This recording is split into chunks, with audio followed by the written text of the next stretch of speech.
On Twitter this week, Iran's new foreign minister, Javad Zarif, said the opportunity to resolve the nuclear issue is historic. Zarif received his higher education in America and speaks fluent English. He will lead Iran's nuclear talks with the 5 permanent UN Security Council members and Germany.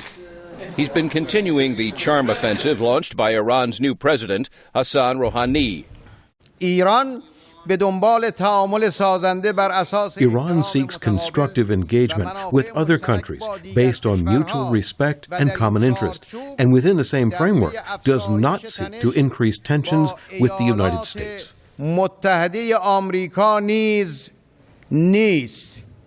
U.S. President Barack Obama says the diplomatic path must be tested. And given President Rouhani's stated commitment to reach an agreement, I am directing John Kerry to pursue this effort with the Iranian government. Iran's economy, after multiple rounds of sanctions, is in serious trouble. And that, says analyst Alex Vatanka, is spurring Iranian efforts to improve relations. What I've heard from President Obama, we've been hearing from President Rouhani and the Iranian Supreme Leader, is that, look, we're bleeding and you're tired of all the conflicts in the Middle East. We both have a reason for whatever incentives we come to the table. We want a solution. Let's see if we can talk. Cheers. Salud. Although hopes for a handshake between the top leaders did not materialize, American and Iranian diplomacy appears to have reached a new level, at least for now. Mark Fitzpatrick is a top Iran watcher in London. For the time being, the talk of war is off the table.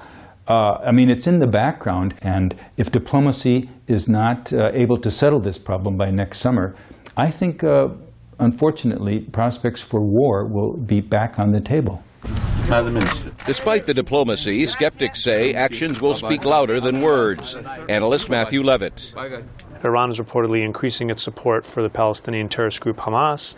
It is doubling down in support of the Assad regime in Syria, and its proxy Hezbollah continue to try and carry out attacks on Israeli tourists around the world. So there's a disconnect between the words and the actions right now, and we need to see them merge. Iran says it will never develop nuclear weapons, a pledge Western nations do not trust. The stakes are high, according to Iran analyst Patrick Clawson. This is a moment of great hope, but also, frankly, a moment of considerable danger. Because if we don't reach an agreement with Mr. Rouhani, we will never reach an agreement with Iran. And it's still unclear if the terms that he will accept overlap with the terms that we will insist upon. A senior U.S. official says the steps taken by Iran in the weeks ahead will determine how successful diplomacy will be.